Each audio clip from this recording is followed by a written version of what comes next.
Bonjour et bienvenue dans cette série de vidéos consacrée à l'apprentissage du logiciel Ellul. Nous aborderons, dans ce premier épisode, les fonctions essentielles à l'édition d'un document, telles que la transformation ou l'ajout de pages.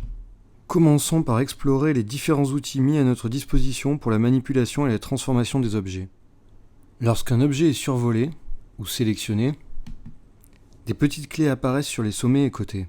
Ce sont des clés qui servent à redimensionner, faire tourner ou appliquer un effet de miroir sur les images et les formes.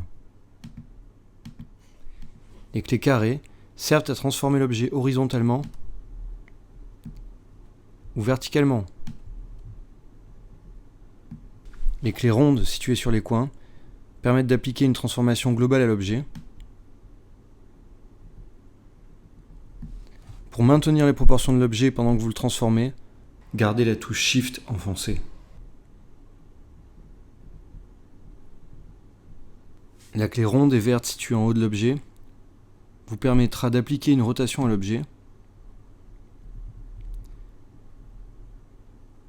En cliquant 2 fois dessus, vous pouvez appliquer un effet miroir à l'objet.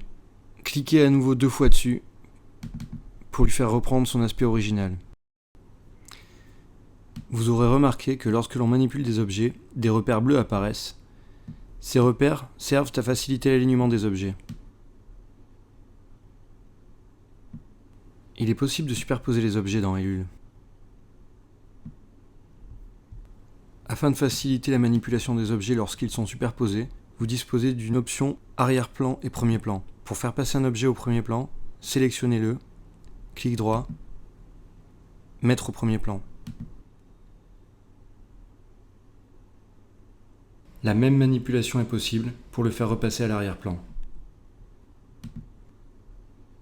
La manipulation de multiples objets vous sera facilitée par la fonction grouper. Sélectionnez un premier objet, puis, en maintenant la touche Shift enfoncée, vous pouvez en sélectionner un suivant, et autant que vous voulez. Maintenant que les objets sont groupés, vous pouvez les manipuler comme un seul objet. Pour les dégrouper, clic droit et dégrouper. Il est possible d'ajouter des pages à son document, en changer l'ordre ou les supprimer.